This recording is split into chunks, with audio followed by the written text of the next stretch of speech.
Shall we all rise to welcome His Excellency the Vice President of the Federal Republic of Nigeria.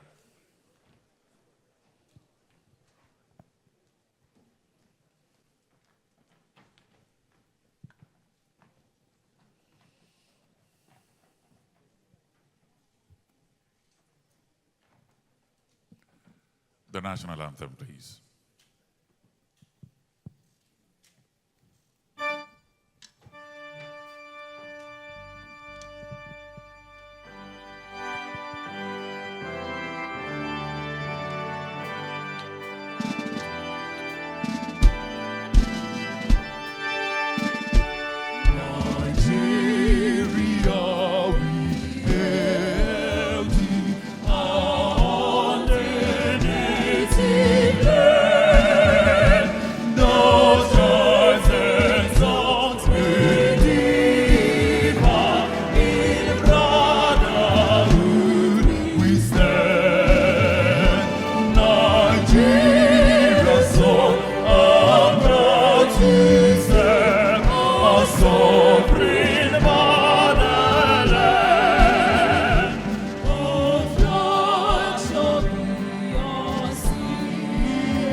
LXS, Coral, thank you very much. Please, let's be seated.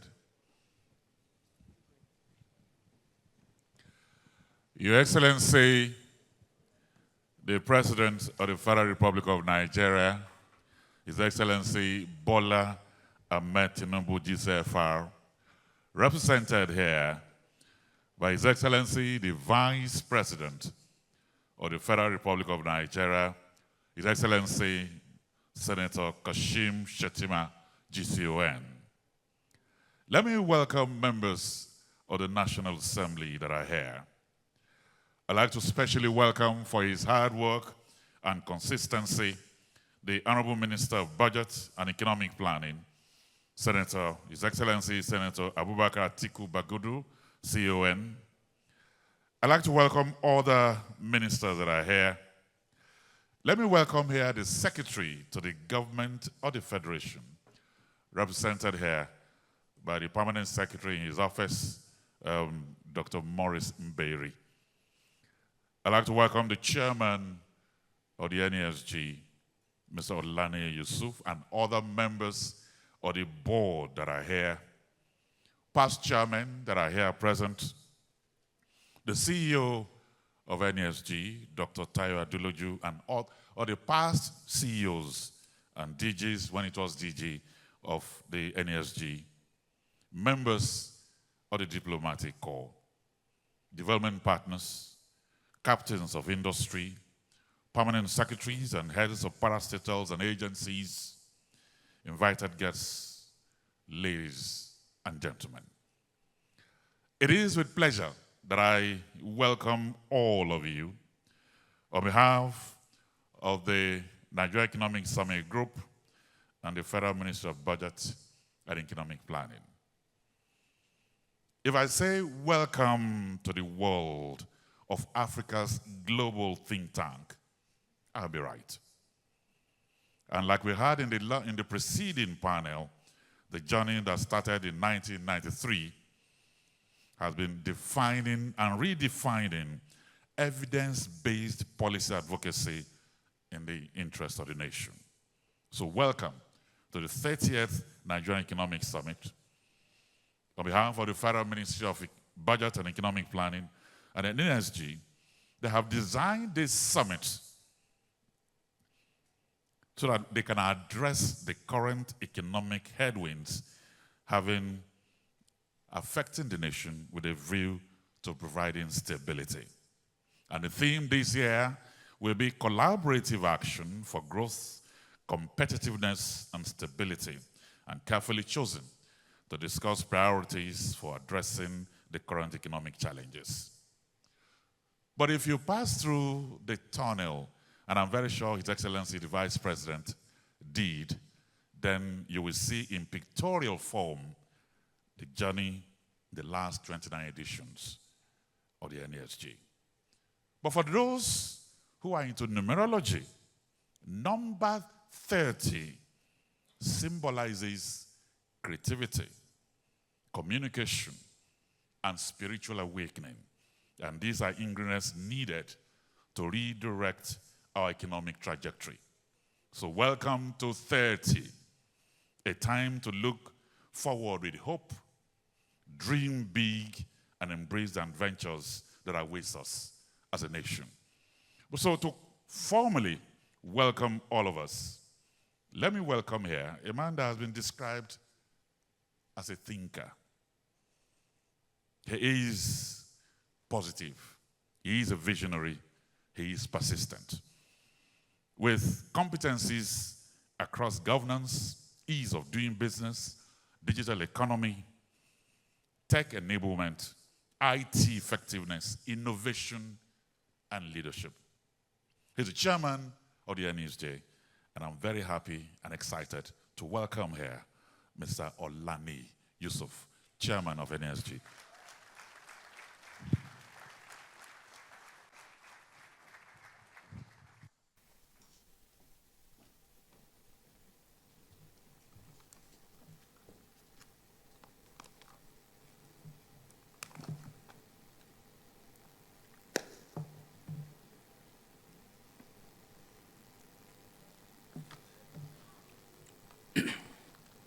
Good afternoon, everyone, and welcome to the Nigerian Economic Summit, the 30th Summit. Your Excellency, the President of the Federal Republic of Nigeria, ably represented by the Vice President, Senator Kashim Shettima, GCON, Honorable Ministers, Permanent Secretaries, Directors of the Nigerian Economic Summit Group, Captains of Industry, members of the Advisory Board of the NESG, esteemed leaders from the academia, respected heads of ministries, departments, and agencies of government, members of the Joint Planning Committee and the Central Organizing Committee, members of the press, members of the NESG community, ladies and gentlemen. I am delighted to welcome you to the 30th Nigerian Economic Summit, jointly organized by the Nigerian Economic Summit Group and the Federal Ministry of Budget and Economic Planning. This summit represents a significant milestone in our quest to build a resilient, inclusive, and prosperous economy. I thank our founding fathers who conceived the Nigerian Economic Summit 3 decades ago in response to economic challenges similar to those we continue to face. High inflation, limited growth, and unsustainable debt weighed heavily upon our nation then, just as they do now.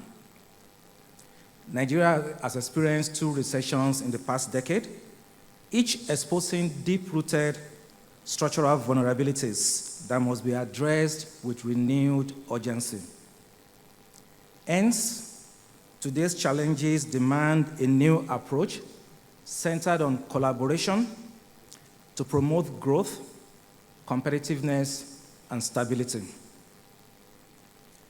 While our nation has made significant strides, our challenges are also very clear.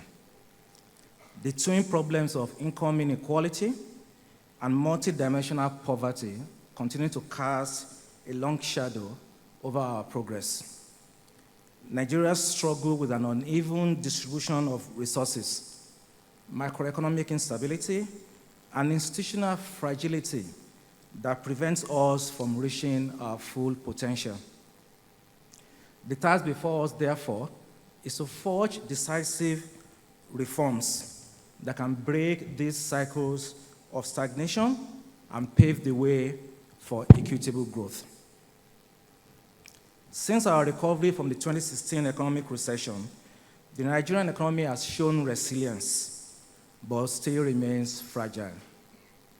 In 2023, real GDP growth slowed to 2.74%, down from the 3.1% that was recorded in 2022, thus highlighting the difficulty of sustaining momentum among persistent structural challenges. These challenges include security concerns, human capital deficiencies, and inadequate infrastructure. And they've created a complex environment that stifles business and limits economic growth. The policy reforms of 2023, particularly concerning the fuel subsidy and exchange rate liberalization, were needed critical steps. These reforms earned praise internationally. They improve our credit outlook, and they also have helped to attract foreign direct investment. Yet, these reforms also underscored our vulnerabilities, exposing structural weaknesses that must be tackled to achieve lasting economic stability.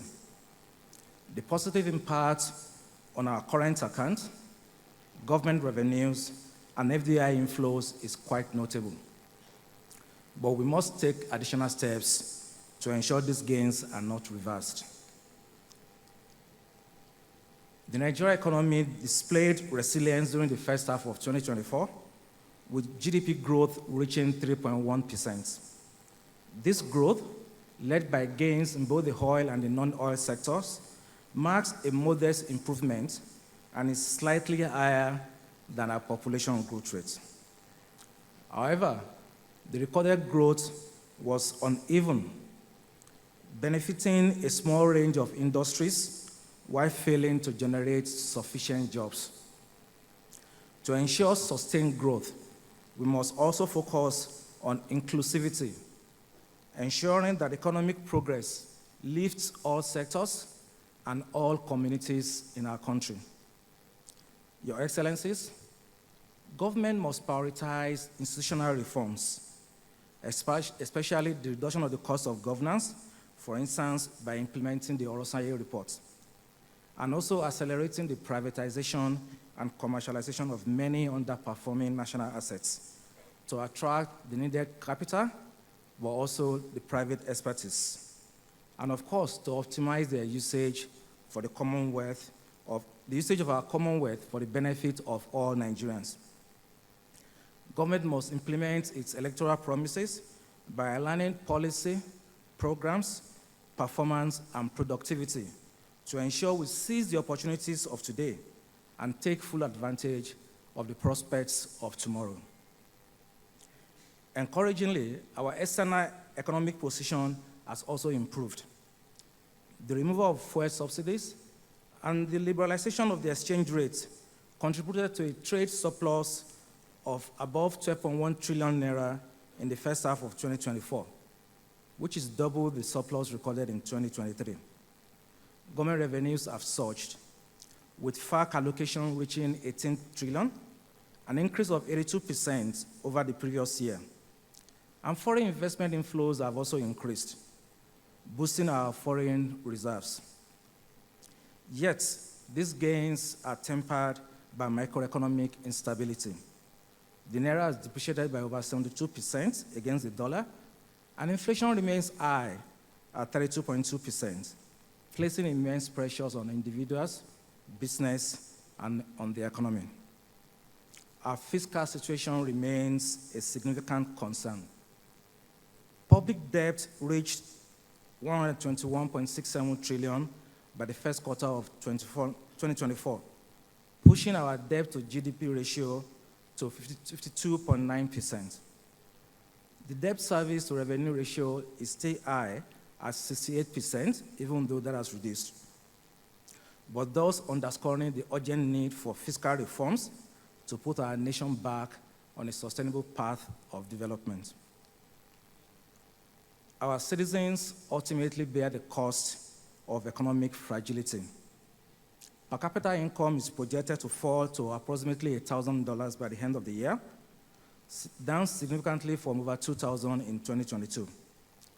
Multidimensional poverty now affects 62.9% of Nigerians, while an estimated 104 million of us live in poverty. The Global Hunger Index score of 28.3 points reflects our deepening food insecurity and the unemployment situation that remains a daunting challenge, with more than 92% of the workforce being in the informal sector. Many citizens have become poor, the poor are getting poorer, and the average in Nigeria is facing very difficult times. We need to do more, do better, and do it faster to provide social safety nets, reduce inflation, create jobs, improve food security, improve transportation and logistics to address the cost of living crisis. We also must foster social cohesion and a strong sense of solidarity and unity amongst our citizens. The outcomes of last year's summit focus on igniting growth, ensuring sustainable investment, and also reviving national dignity. We have seen positive development in many of the actions taken by the government, such as the establishment of the Presidential Economic Coordination Council and the Economic Management Emergency Task Force. The recent approval by the Federal Executive Council of the Economic Stabilization Bills from the Presidential Committee on Fiscal Policy and Tax Reforms is a testament to the government's commitment to enhancing fiscal sustainability and economic governance. The NESG has set up a live policy tracker to monitor the implementation of past summit recommendations and to ensure alignment between the summit recommendations and the national outcomes. Despite notable progress in achieving the Sustainable Development Goal 5 that focuses on gender equality, significant barriers still persist. Intersectional challenges, including cultural norms, limited access to reproductive health services, and economic inequalities continue to hinder gender parity. Accelerated economic growth will require the moderation of the growth rate of our population, but will also require deliberate inclusion of women as active participants in the economy across all the states of the Federation. Advancing gender and socioeconomic inclusion requires deliberate actions, such as strengthening legal protections, enhancing data collection, and adopting gender-responsive budgeting to create a more inclusive society. Significant strides have been made by the federal government in reforming our business environment, in attracting investment, also to enhancing productivity. Recent gains by the military against terrorists and bandits in the north are providing the much-needed relief to small and large businesses alike, while legislative and regulatory reforms have positioned us on the path for global competitiveness. However, persistent challenges, such as the multiplicity of taxes, regulatory unpredictability, inefficiencies, and bureaucratic red tape, continue to impede growth. Addressing these challenges quickly too is essential to create a thriving private sector and to improve the quality of life for all Nigerians. Rebuilding trust is an urgent imperative and will require sacrifices by all and sundry, including all of us in this hall, and especially our political leaders, to foster a sense of we are in this together. Businesses must give attention to nation building, as they do to managing their balance sheet. Citizens, in their own private lives, must also put the nation's interests ahead of individual and sometimes selfish personal interests. As Michael Porter reminds us in his seminal book, The Competitive Advantage of Nations, in a modern global economy, prosperity is a nation's choice. Quote, nations choose prosperity if they organize their policies, laws, and institutions based on productivity. Nations choose prosperity if they upgrade the skills and capabilities of all their citizens and invest in the infrastructure that allow commerce to be efficient. Nations choose prosperity or limit their wealth if they allow their politics or policies to erode the productivity of businesses. They limit their wealth if skills and opportunities are reserved only for a few. Nations limit their wealth when business success is secured by family connections or government concession rather than productivity, end of quote. So we all must choose prosperity and act in a way to provide opportunities for all. We must seize the opportunities before us to rebuild the foundation of inclusive growth.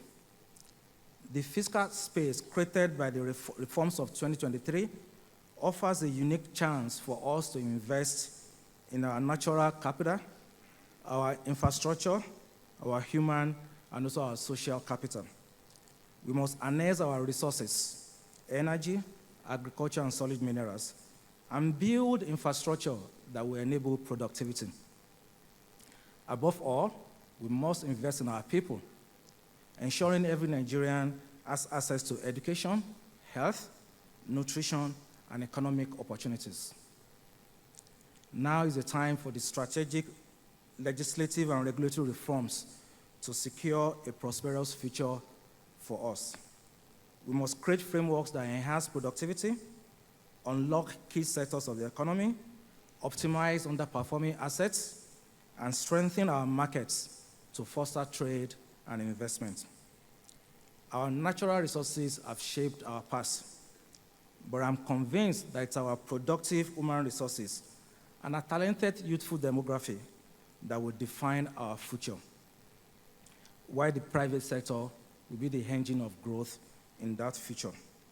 Hence, government at all levels, be it the executive, legislative, and judiciary, across all our MDAs and all our regulators, must all work together to fuel that engine of growth and not to frustrate it. Money moves at the speed of light. Hence, governance too must be fast, predictable, and transparent. A stable and inclusive economic environment is desirable and is essential.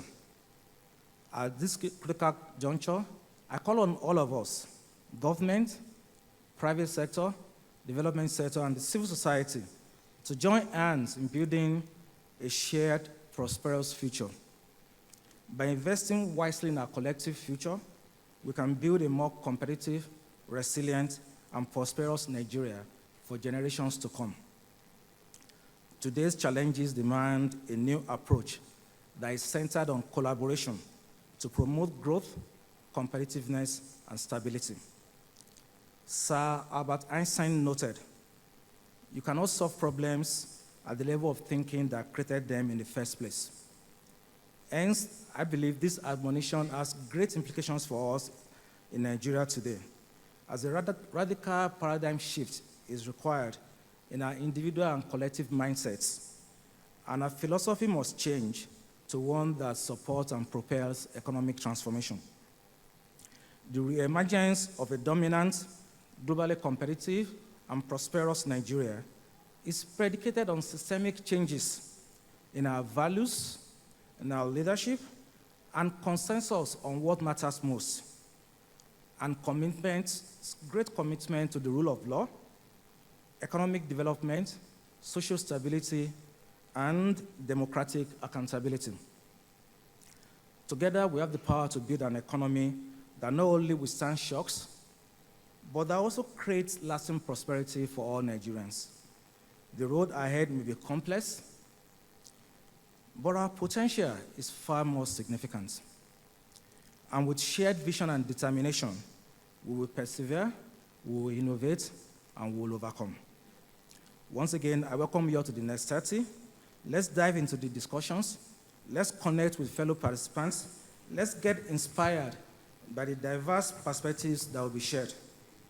Get ready to be part of shaping the future of Nigeria. Together, we can create a prosperous Nigeria where no one is left behind. And as said in our national anthem, O God of all creation, grant this our one request. Help us to build a nation where no man is oppressed. And so with peace and plenty, Nigeria may be blessed. May God bless the Federal Republic of Nigeria.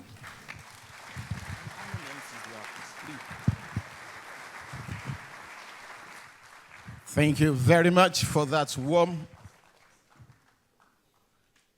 Thank you very much for that very warm welcome remarks. Once again, please let's celebrate the chairman, Nigerian Economic Summit Group, Mr. Nii Yusuf. So he's welcomed us in basically English, and we've been doing English since morning, but this summit has the Francophone in our midst and other people in our midst, so we'd like to also relate with them, and then we'll have people reaching out to us online. Bonjour, mesdames et messieurs distingués, invités.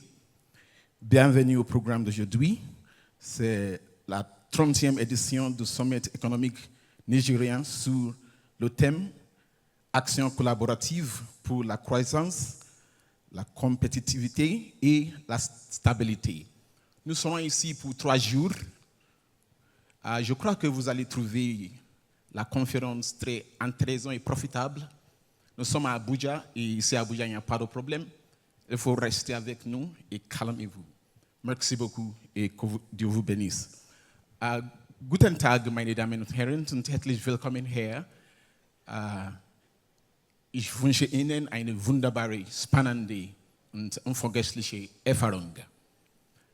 For those of us who are joining us outside Nigeria, in Nigeria we do 3 major languages, which you will appreciate. Here in the northern part of Nigeria, Abuja precisely, we speak Hausa majorly. Domin haka muna ce barkanku da zuwa wannan taro mai muhimmanci. Muna fata cewa za ku ji daɗin shirye-shiryenmu. Muna nan yau, gobe da jibi. Ku kasance tare da mu, ba ku da matsala. Fún àǹfààní àwa elédè Yorùbá kí n pé káàbọ̀ sí àpérò ètò ṣe pàtàkì. A nígbàgbọ́ pé àjọ máa gbádùn àpérò yìí. Ọjọ́ mẹ́ta gbáko la fi máa ṣe àpérò yìí. Ẹ darapọ̀ pẹ̀lú wa, a ó jọ gbádùn ẹ̀. Maka ndị Igbo juru ebe a, o doro m anya na ndị Igbo juru ebe a, ebe ọbụla na-eme ihe ọma anyị ga-ahụrịrị ndị Igbo n'ebe ahụ.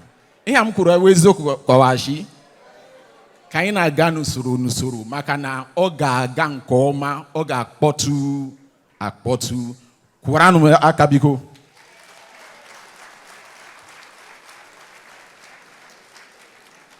Excellencies, very distinguished guests, ladies and gentlemen, kindly join me as I invite on stage to give the opening remarks for this august and auspicious occasion His Excellency Atiku Bagudu, CON, Honorable Minister of Budget and Economic Planning, Federal Republic of Nigeria. Please give him an outstanding, resounding, resonating, reverberating round of applause as he comes to give the opening remarks for this very auspicious occasion.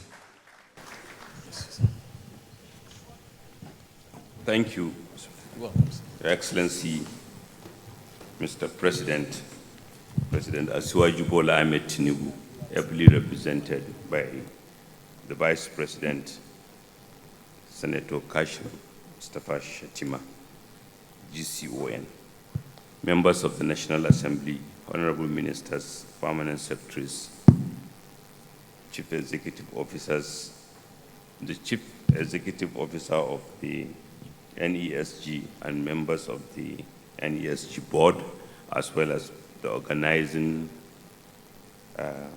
committees that work so hard to deliver this.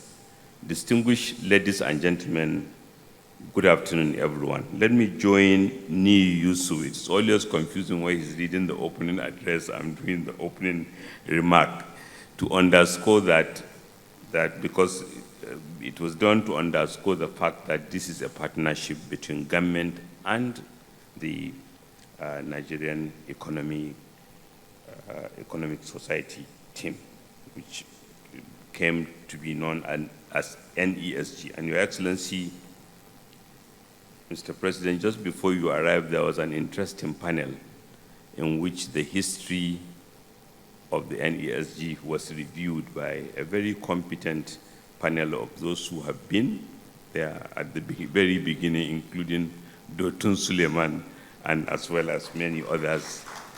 And Your Excellency, it's my pleasure to welcome you at this 30th summit organized by the Nigerian Economic Summit Group.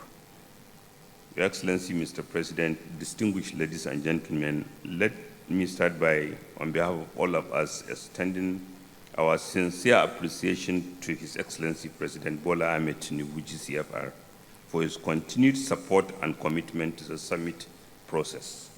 It is important to recall that Mr. President personally participated in the 29th summit, and today he is being represented by His Excellency, the Vice President. This is the clearest testament and reaffirmation of the high regard this administration accords to the economic dialogue.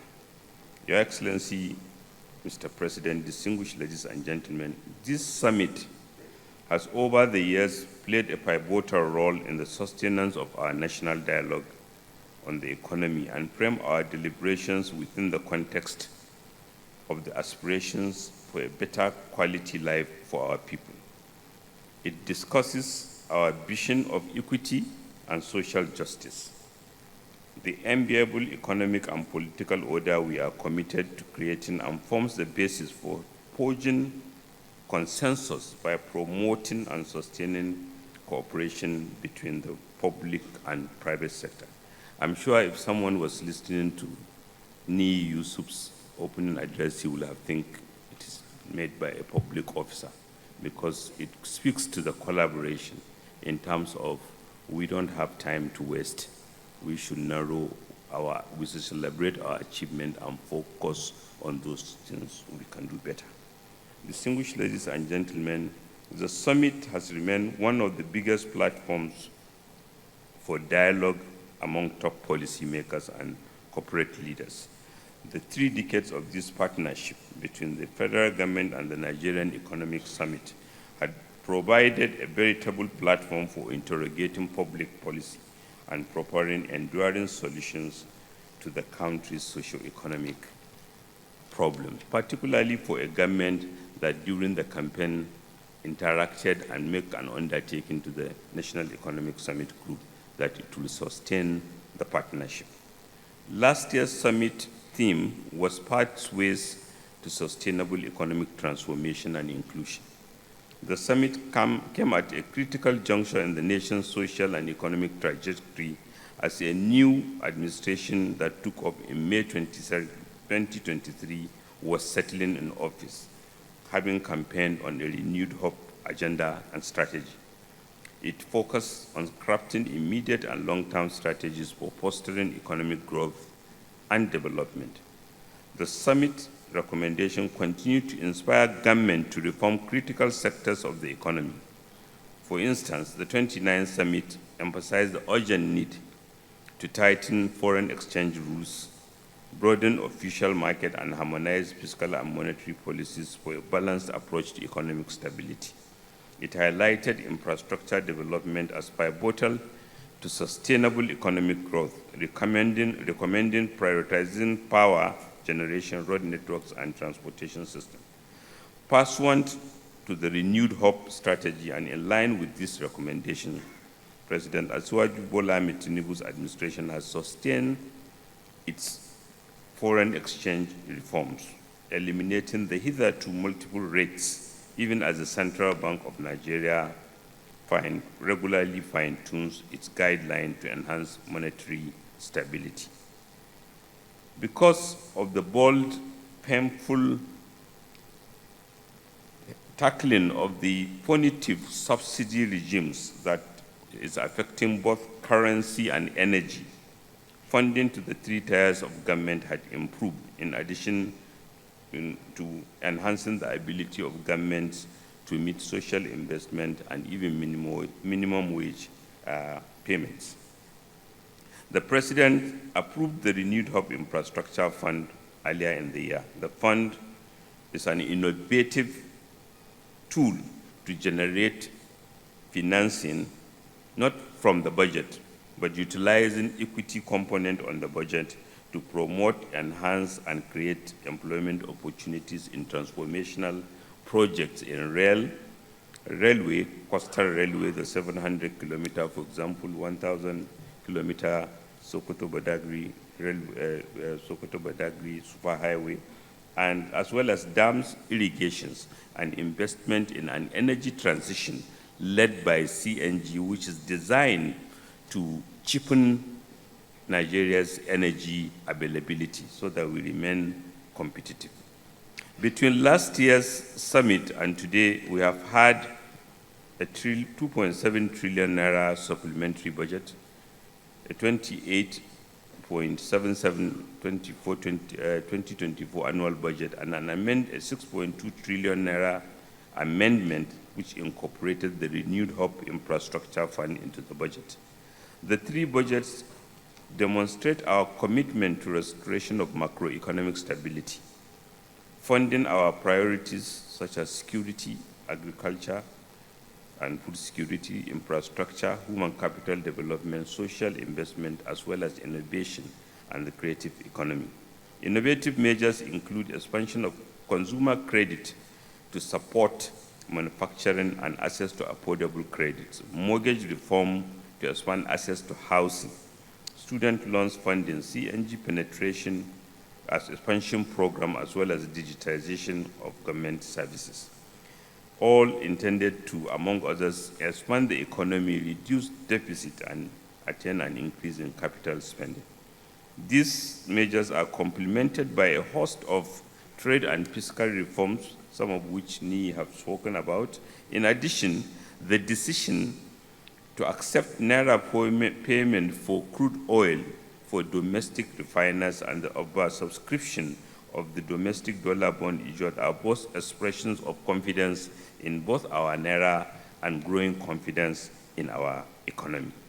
Increased investment is being witnessed in infrastructure, energy, agriculture, and digital economy.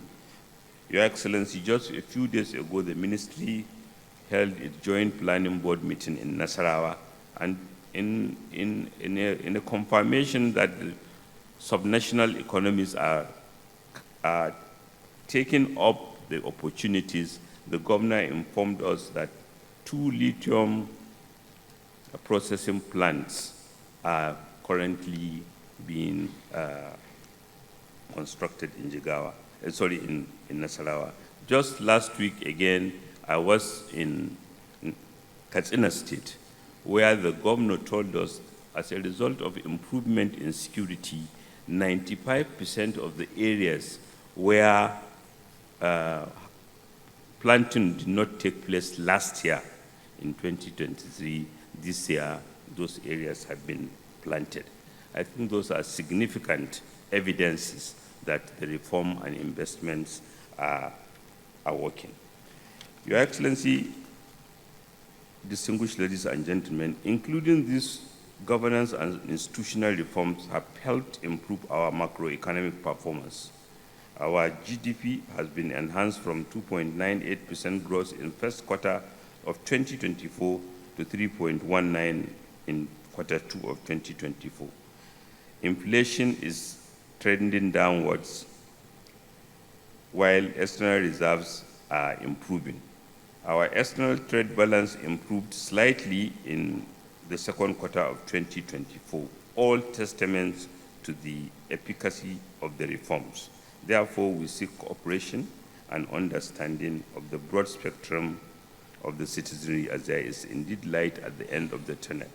The economy is facing the right direction, and the decline has been arrested.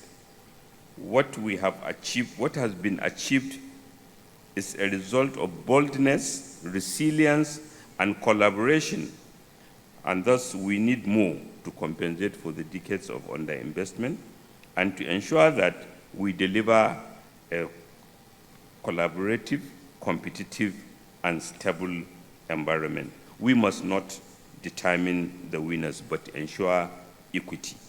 The economic stabilization bills, the emergency economic team, and the presidential economic management team are all testaments to the desire of the administration to collaborate more. Your Excellency, the theme of this year's summit, Collaborative Action for Growth and Competitiveness and Stability, reflects the critical imperatives required to sustain our economic growth and development and improve the lives of all. This is consistent with the government's commitment to the renewed hope agenda and the revised national development plan, and to continue the collaboration with the private sector. Your Excellency, I will conclude by again recalling that before you came, Dotun Suleiman said something, that 30 years ago, when the NESU was established, it was a military era, and the decision-making was unitary. And thus, that the import of his statement was that time, if you are able to convince the national leadership, then everything flows smoothly. Now we are in a constitutional federalism with 3 tiers of government and with a presidential team that are committed to federalism. So the tax is even more demanding in the sense that you have to convince different levels of government. So it is on this maybe background that we have to, and in fact the constitutional democracy increases the demand for government services because you have institutions, assemblies that they owe their existence to promoting and ensuring constituency demand. So it is in this background one can appreciate that turning the economy in the right direction, given the need to convince and carry along both subnationals, development partners, international institutions, and countries and rating agencies who are expressing confidence and putting on the work for the commendable action is all the more noteworthy.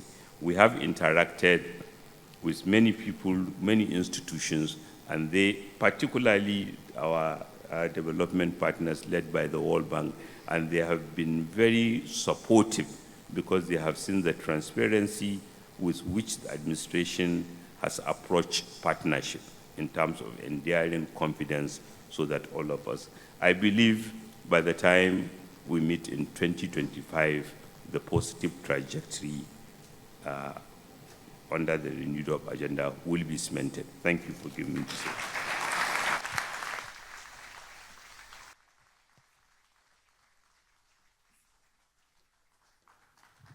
Can we give a resounding round of applause to the Honorable Minister of Budget and Economic Planning? Thank you very much.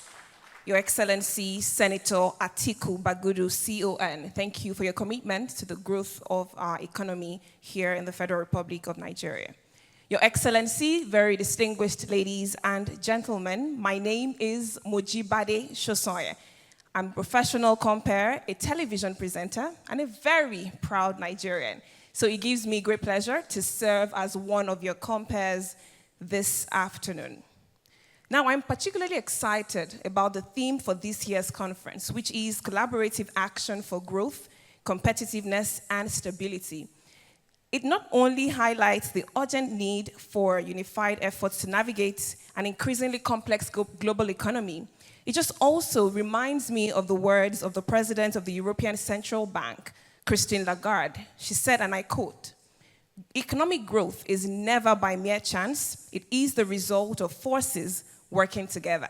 So on this special day, as we celebrate 30 years of the Nigerian Economic Summit Group, I'd like to thank all of our partners, you public sector forces and the private sector forces who have worked together to ensure that we are here today. So please give yourselves a resounding round of applause. You are, and so we are. So thank you so much for all that you have done. Thank you for your commitment to this cause. Now, talking about partnerships, our next speaker is one of our partners and representing an organization that has been a formidable partner and a long-standing partner of the Nigeria Economic Summit Group, and of course, Nigeria by extension. He will provide a political leadership and governance perspective, demonstrating how global financial architecture dynamics influence and, of course, shape economic development in African countries, particularly Nigeria. It is at this point that I'm truly honored to bring up on stage the Chief Economist and Senior Vice President of the World Bank Group.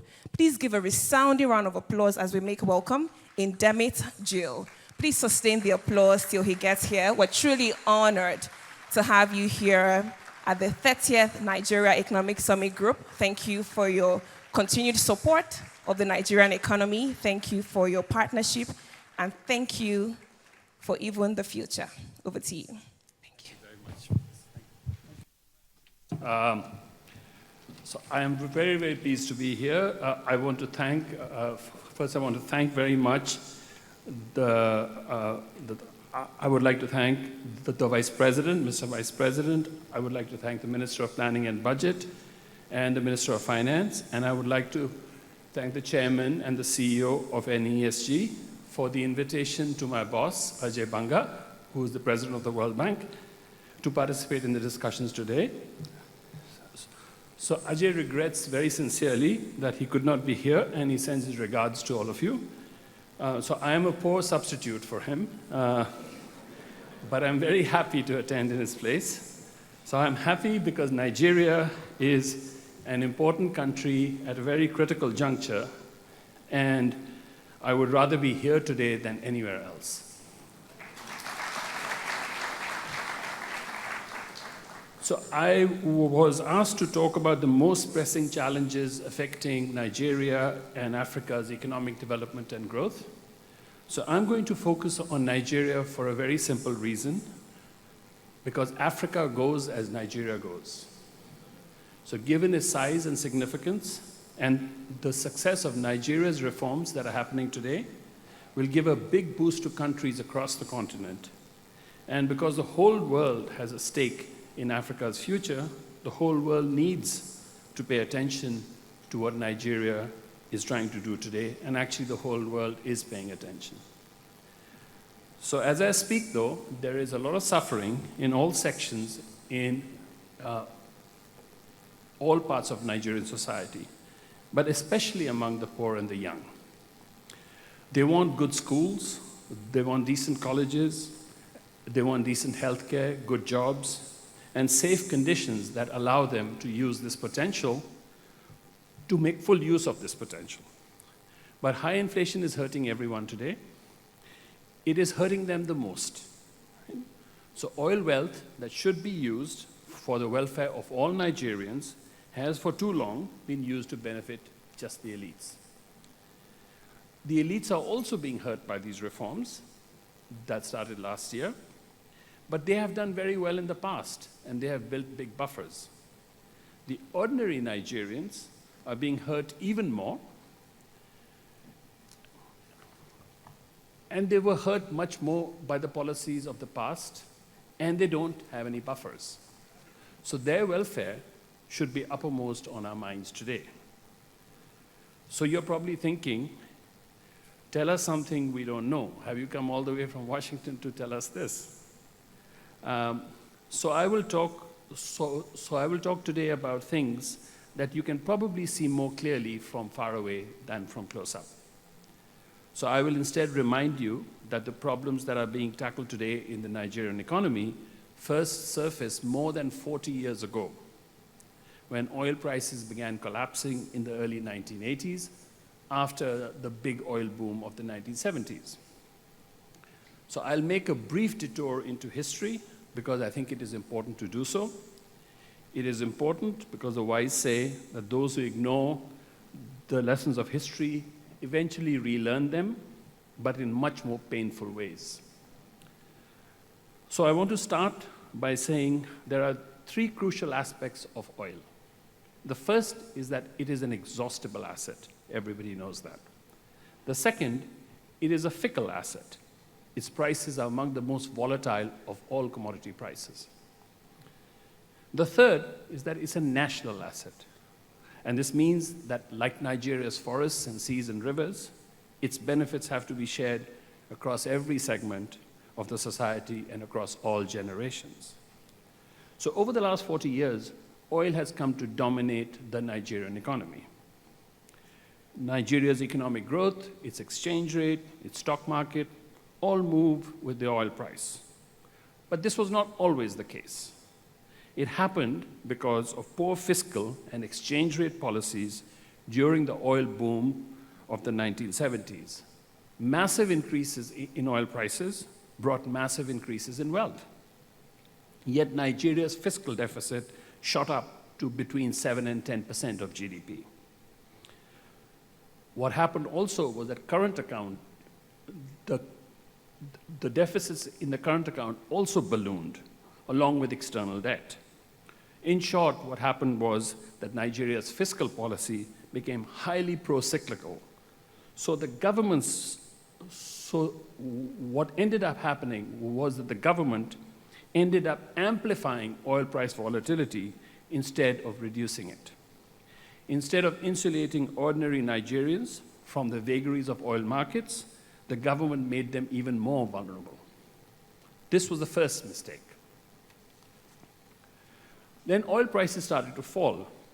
They started to fall in the early 1980s. This meant that the value of the naira fell as well. But instead of letting the exchange rate adjust to the new reality, Nigeria decided to prop up the naira. The government tightened foreign exchange controls and import licensing requirements. In doing so, it set the stage for a parallel exchange rate market to emerge, creating a big gap between the official and the unofficial exchange rate. This meant that ordinary Nigerians would have to pay many more naira to buy dollars than better connected people. This was the second mistake. These two mistakes led to two bad outcomes. The first was that businessmen began chasing import licensing at the official exchange rate because it guaranteed them a profit at the nation's expense. The second is that agricultural and manufacturing exports were decimated because the difference between the parallel and the official exchange rate essentially became a crippling tax on exports. So between 1970 and 1982, the production of Nigeria's major cash crops, which is cocoa, rubber, cotton, and groundnuts, fell between 30 and 65%. By the middle of the 1980s, cocoa was the only real agricultural export left. But its volume had actually shrunk by 50%. Nigeria's share in cocoa production fell by half to 8%. So Nigeria had, in short order, become both oil-dependent and grossly distorted. It was now an undiversified economy with a rent-seeking society. Nigerians soon realized that this posed dangers to this great nation. So some of you are old enough to remember that Nigeria attempted a serious reform in 1987. My colleague Brian Pinto, who is here today, was a young economist at the time. He and the finance minister, by the way, joined the World Bank's prestigious Young Professionals Program at around the same time. I think they're both in Abuja today. But essentially, what this meant was that this involved reducing fiscal deficits and trying to return to a market-determined exchange rate via the second-tier foreign exchange market known by its acronym SFEM. But by then, an external debt overhang had developed, and it strangled the economy for the next 2 decades. This lesson is worth repeating. A very short period of poor oil wealth management, which benefited a handful of rich people, had painful consequences for nearly all poor Nigerians, which persisted for a generation. Now, Nigeria isn't the only country to learn this lesson. Venezuela and many other oil-exporting countries have learned the same lesson. Like Nigeria, they've learned it the hard way. Okay? So this is all very depressing. So I'm going to tell you a more uplifting story. So let me give you an example of a country that has managed its oil wealth well.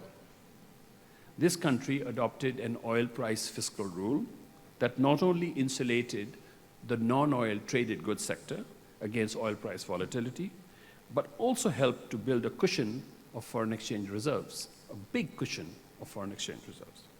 It managed its oil wealth with an eye to the future, to helping not just the current generation, but also future ones. So I'm sure that all of you are thinking, especially the Nordics here, are thinking, he's talking about Norway, which is often held up, and correctly so, as best practice. Actually, I'm referring to Nigeria between the years 2003 and 2007.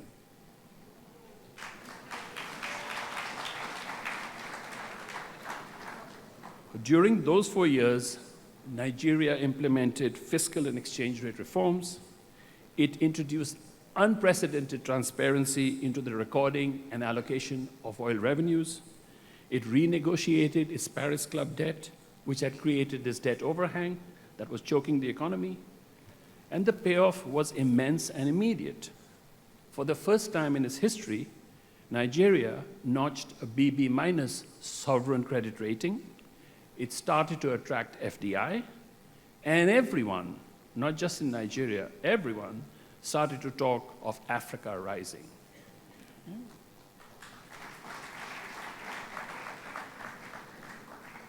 Nigeria rising is Africa rising.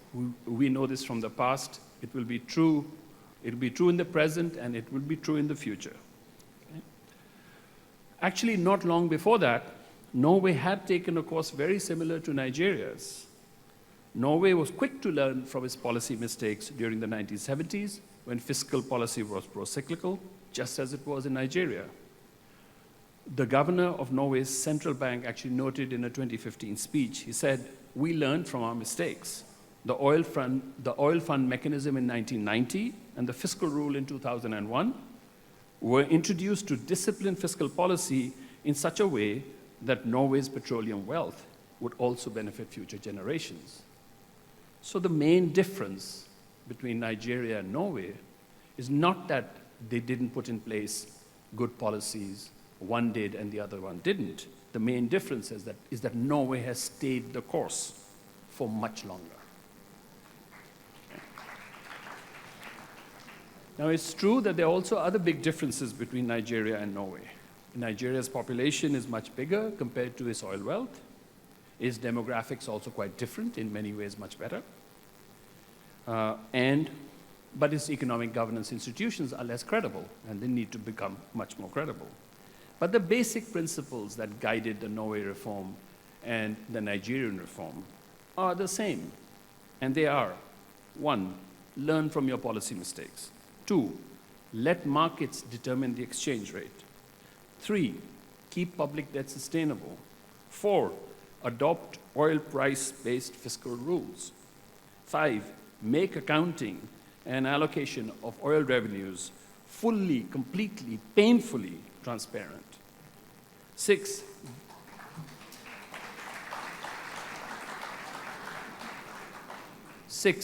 devise a public investment program that promotes the diversification of the economy. 7, above all, and this is the difference between the Norwegian experience and the Nigerian experience, stay the course. Just stay the course. It might take a decade to reap the dividends, but if you stay the course, you will surely reap the rewards. Surely as night follows day.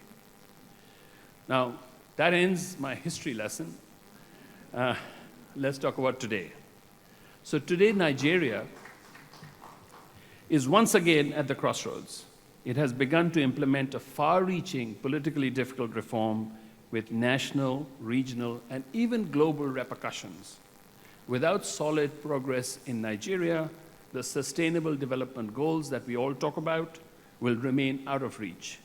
Nigeria, after all, is now the country with the largest number of people living in extreme poverty, not just in Africa, but across the world.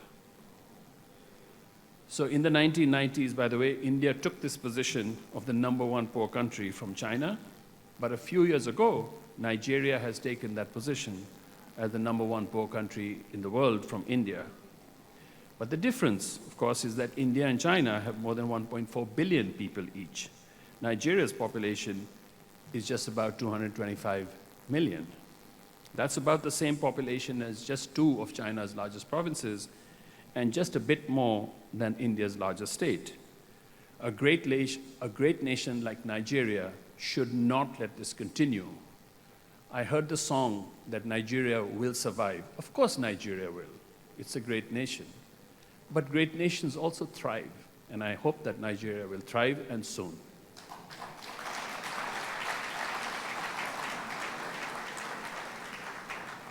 To start that process of thriving, the President's signature reforms are essential. They are essential to break from the past and to chart a more hopeful course for all Nigerians. These include the unification of what used to be multiple exchange rates. They include allowing that unified exchange rate to be determined by the market. And of course, they include the elimination of fuel subsidies.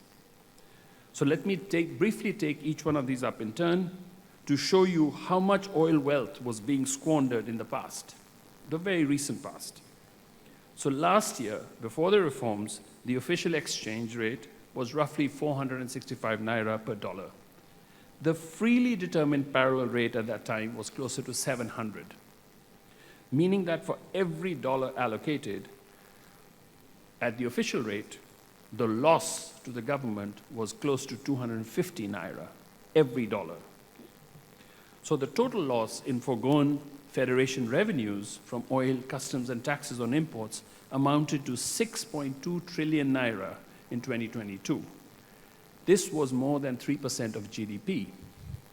You can do a lot with 3% of $300 billion.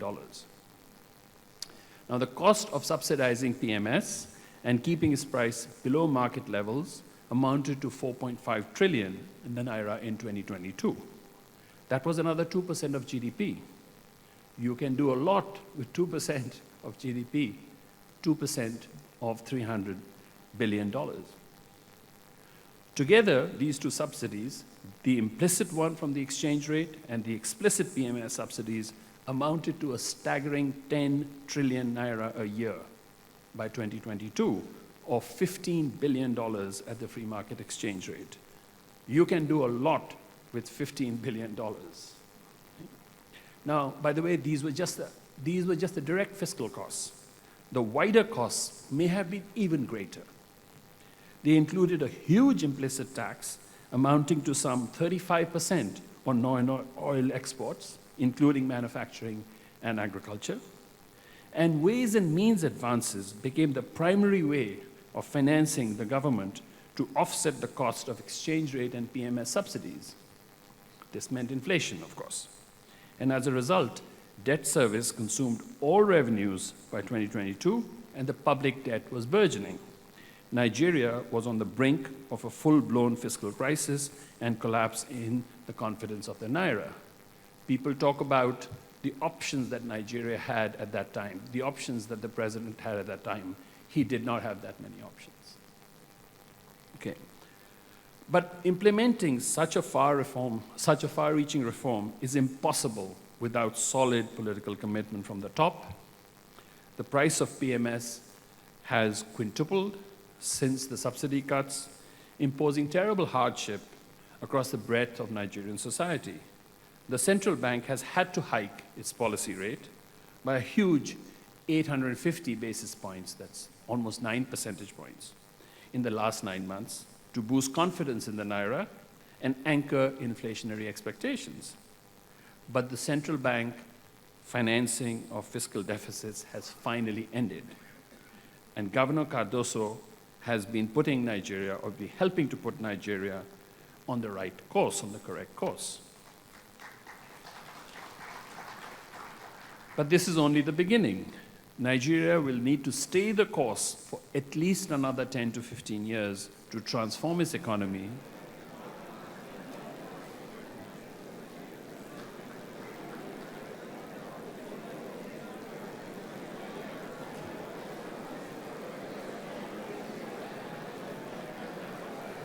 So I don't know if you're agreeing with me or if you're disagreeing with me.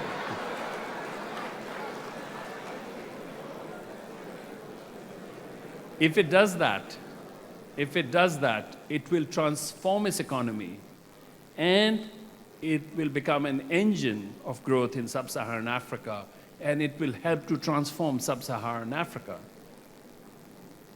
It's very difficult to do these things, but the rewards are massive.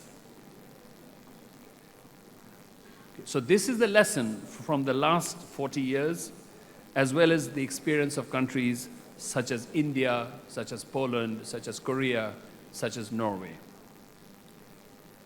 Okay. So again, I'm going to say something unpopular perhaps, but Nigeria's reforms from 2003 to 2007 were exactly what was needed, but they were not sustained. Today's fiscal, monetary, and exchange rate reforms are hurting everyone, especially ordinary Nigerians who are struggling with the high prices of food and transport. The government must do everything in its power to protect the most vulnerable citizens against hardships, because their lives and the lives of Nigeria's 110 million children depend on it. And it must stay the course, on reform, because Nigeria's long-term future and the future of these 110 billion children, 110 million children, depends on it. Right? Now, during the coming year, and I'm almost at the end, during the coming year, Nigerian policymakers have to do three things. The first is to prioritize non-oil growth. This requires a competitive exchange rate, which Nigeria now has. The Naira's real exchange rate is at its most competitive in at least 20 years. This is a great opportunity for the private sector.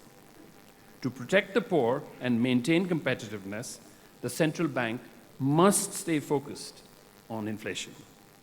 It should resist the lure of short-term capital inflows that might push up the Naira's value too quickly and crimp non-oil growth. It should rebuild foreign exchange reserves instead as a cushion against oil price volatility. Again, I think Governor Cardoso is doing many of these things, and he should be encouraged. The second, help every vulnerable household cope with still high inflation. The government is rolling out a large-scale, targeted temporary cash transfer program that has already reached between 4 and 5 million households. It should quickly extend this to 10 million households, and perhaps more if necessary. Over the next few years, it should also install a cost-effective safety net to protect its most vulnerable citizens, financing it with some of the savings from the ending of fuel subsidies and exchange rate distortions. The third, it has to make the economy more business ready. And I think that the chairman of NESG actually put out a very clear agenda of what needs to be done there. I'll just summarize. Nigeria's need for jobs is immense. In the next 10 years, more than 12 million young Nigerians, both men and women, will enter the workforce. Generating jobs for them will only be facilitated by the private sector, and it will be facilitated by large-scale domestic and foreign private investment in the non-oil sector. Attracting such investment means boosting the national power grid, improving transportation, improving security, and improving the rules and regulations and their enforcement for private enterprise. Now, so failure would set back reform efforts across the continent, besides ruining the future of yet another generation. Nigeria's elites, I'm sure we are all elites here in this room, must unite to support these reforms in enabling a broadly prosperous and stable Nigeria. They will be making perhaps the most valuable and the biggest bequest to their own children and grandchildren. Now, the World Bank team in Nigeria is one of the best we have. Okay? You have here an excellent country director in Njame Diop. You have a top-notch team of economists, of energy specialists, of operations staff. They have the expertise that is needed. Most importantly, though, especially in difficult times, they have the experience that the moment demands. Many of these experts that you have here in the Abuja office are people who are veterans of similar reforms in places like Indonesia and many other places. Okay? You should take advantage of them. You should take full advantage of them. But the one thing that struck me about our team here, right, as I prepared for this, as I prepared for this visit, the most important thing that I learned about them is that they have great affection and admiration for everyday Nigerians. Okay? The Nigerian government and the people can count on their support 24/7, and this team will get all the support they ask for from the entire World Bank Group. I could not give you a stronger commitment.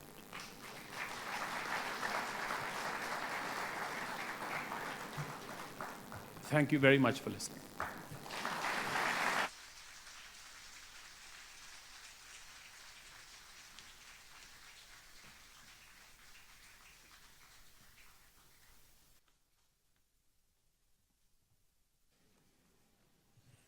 It's so amazing that this man, who is an Indian, pronounces Nigerian names so beautifully.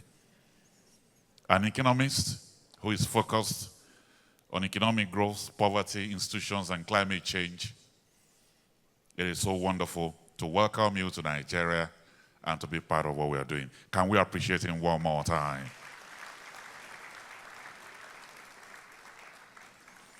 Very quickly, let me announce that if there are people sitting around you, you don't need to share your complimentary card.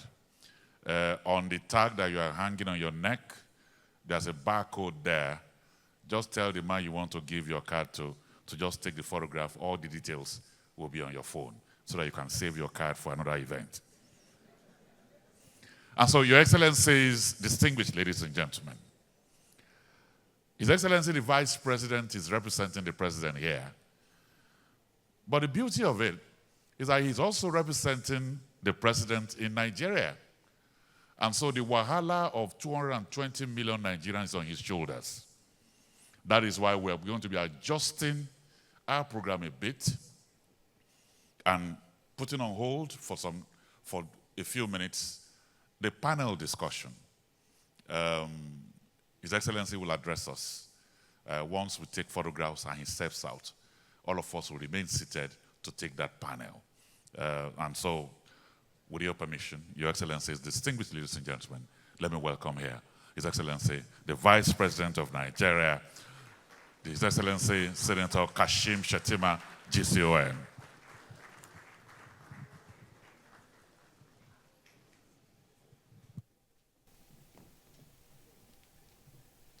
Please kindly sit down, please.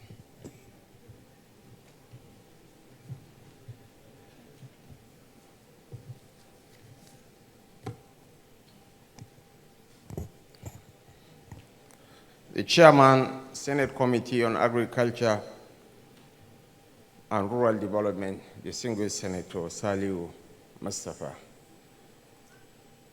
My colleagues in the Federal Executive Council, two are visibly present here. The Minister of Budget and Economic Planning, Senator Atiku Bagudu, and the Minister of Steel Development, Prince Shuaib Abubakar Audu. The Chairman of the Nigeria Economic Summit Group, my friend, a very erudite gentleman Ni Yusuf, directors of the NESG, captains of industry, members of the advisory board of the NESG, the organizing committee headed by my very good friend, Boy Olosanya, heads of the diplomatic missions and international organizations present, the Permanent Secretary, Minister of Budget and Economic Planning, Senior Vice President, World Bank Group, Mr. Christopher Stephens. Thank you for a beautiful speech, sir.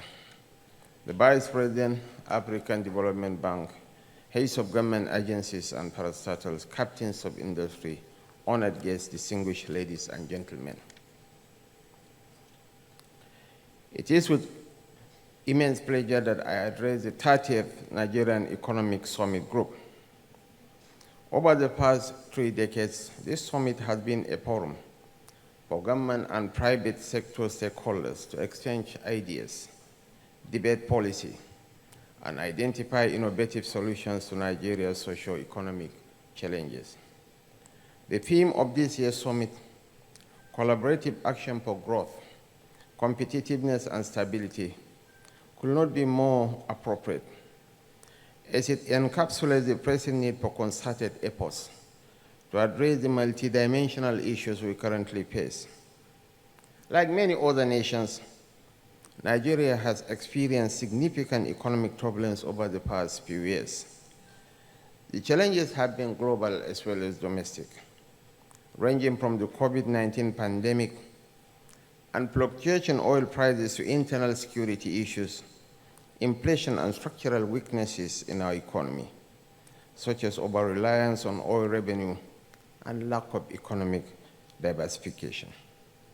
Your Excellencies, distinguished ladies and gentlemen, Nigeria's growth trajectory has been volatile, heavily dependent on oil revenues, and unable to create enough jobs to keep pace with our rapidly growing population. As a nation, we must prioritize economic diversification. Your role in this process is crucial. Considering this, the present administration, through the Renewed Hope Agenda, has embarked on bold and courageous reforms designed to create an environment that fosters sustainable economic growth and shared prosperity. Our focus is on sectors that can offer inclusive and sustainable growth, such as agriculture, manufacturing, and the digital economy. The digital economy holds a very promising prospect for revitalizing our economy. According to Korn Ferry, a global finance consultancy outfit, there will be 65 million global talent deficits by 2035. The United States, Brazil, and Russia will suffer from 6 million talent deficits each. The global talent powerhouse, India, by 2035 will only have 1 million surplus. And there are more English speakers in Nigeria than in India. And in terms of age, the average age of the Nigerian nation is 16.9. I believe fervently, like all of us here, that wherever Nigeria goes, that's where Africa goes. I'm an eternal optimist, but I'm also a realist. We need to harness our potentials so that we can transform our anticipated demographic bulge into demographic dividends, not the demographic disaster that will consume all of us. As rightly said by my friend from the World Bank, some of the policy decisions, the policy options available are painful, but they were almost inevitable. My heart and the heart of President Bola Ahmed Tinubu goes to the Nigerian people. We empathize with what the poor and the young are going through in the Nigerian nation. But we had no option, as he rightly said. Yes, some of these decisions are unpopular, but the truth that sets men free, as H.S. Aga said, is most often the truth that men prepare not to hear. But what he said were very poignant and were very, very truthful. We have thus prioritized investment in critical infrastructure, enhance our social safety nets, and promote innovation across all sectors. I am pleased to report that we are making significant strides in addressing several key issues, including regulatory bottlenecks and ease of doing business challenges. This progress should instill confidence in our collective ability to overcome those challenges. Our objective is to ensure that the Nigerian economy is inclusive, where small and medium-sized enterprises can thrive alongside large corporations, and where every citizen, regardless of location or background, can benefit from economic opportunities. We have initiated various programs such as the MSME hubs and single-digit loans for manufacturers designed to provide entrepreneurs with the support they need to succeed. We have also introduced the Credit Corporation to offer our workers consumer loans with single-digit interest. These initiatives collectively will boost the economy and ensure it remains competitive in Africa and globally. Economic growth and competitiveness can only be sustained with political and economic stability. Since 2009, Nigeria has faced numerous threats to stability, from security challenges to macroeconomic, macro-fiscal imbalances. The present administration is fully committed to confronting these issues head-on. We are investing heavily in security operations to combat terrorism, banditry, and other forms of insecurity that threatens lives and livelihoods. Your Excellencies, distinguished ladies and gentlemen, we are also implementing fiscal reforms to stabilize the macroeconomic environment, removing fuel subsidies, unification of exchange rates, and debt management strategies are all part of a broader effort to restore economic balance and ensure long-term stability. It is also important to note that stability is not just about managing crises as they arise. It is about building a resilient economy that can withstand shocks, ensuring the stability of the macroeconomic indicators and sustain growth trajectory. To achieve this, we must strengthen our social safety nets and ensure that the most vulnerable members of society are protected during tough times.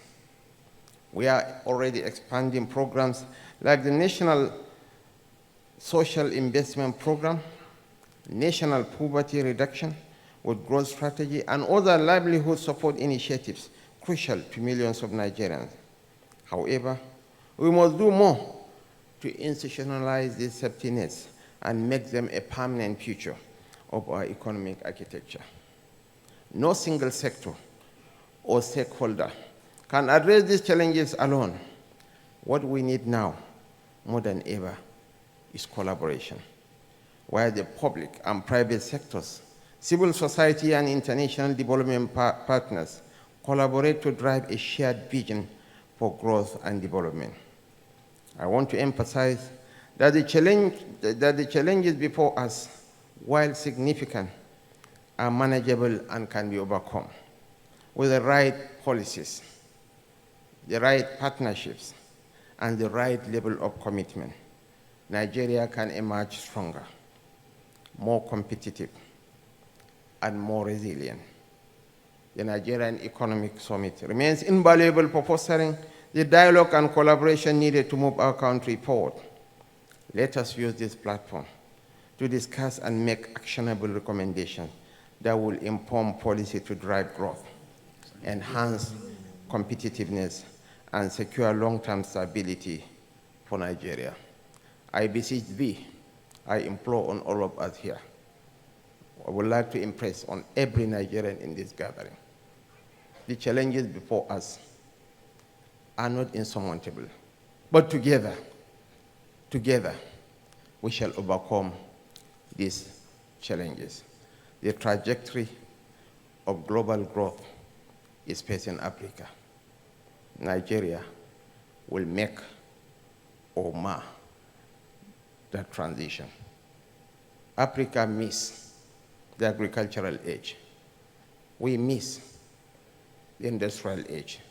We are now in the knowledge-driven post-industrial revolution.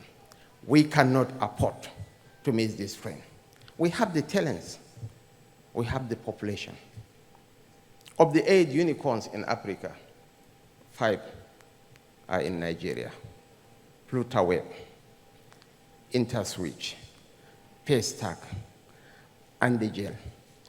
These are the drivers of change. We should spread hope. We should be harbingers of hope, not of pessimism, not of delusion. Other nations are equally facing similar challenges, but they were able to overcome.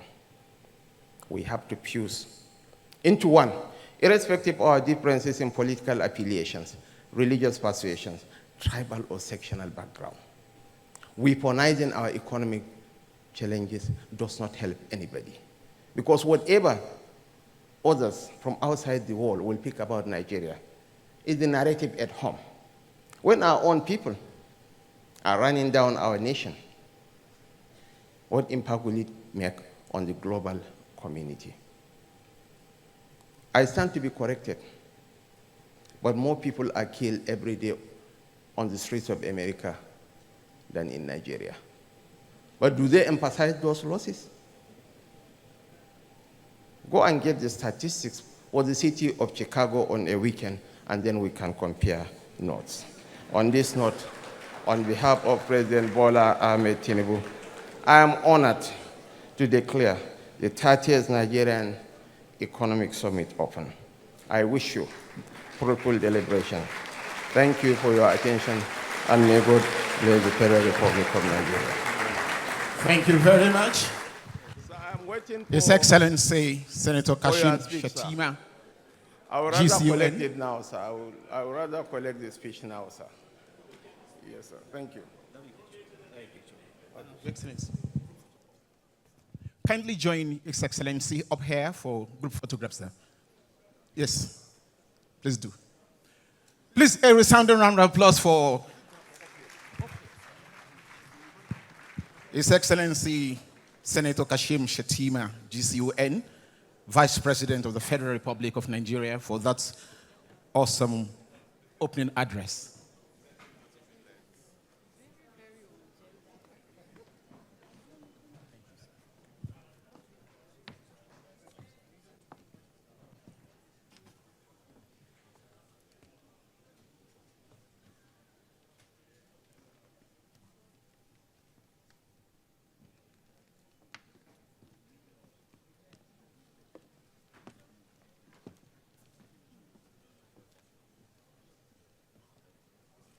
We will take the national anthem while immediately after the photograph here, so which means we will remain standing.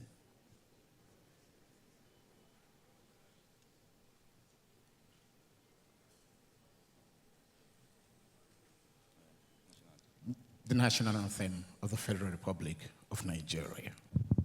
Nigeria, we hail thee, our own dear native land.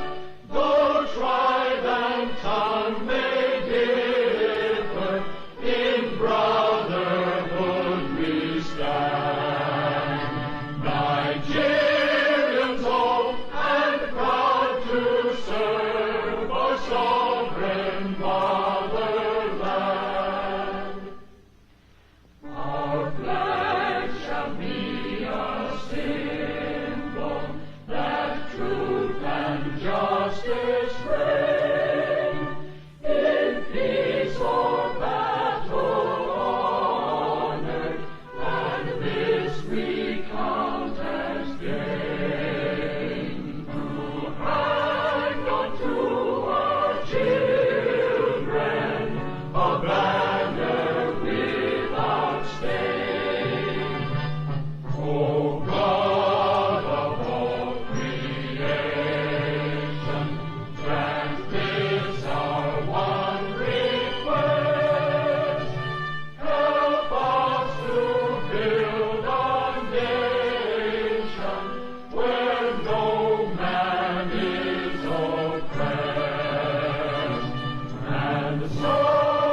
His Excellency will take his leave now, while the rest of us will kindly seated for the plenary sessions.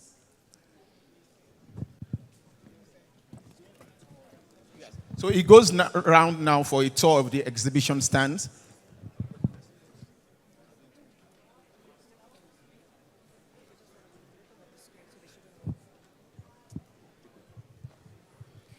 Thank you very much, the Vice President of the Federal Republic of Nigeria, His Excellency Senator Kashim Shettima, GCON. Thank you for declaring the 30th Nigeria Economic Summit open.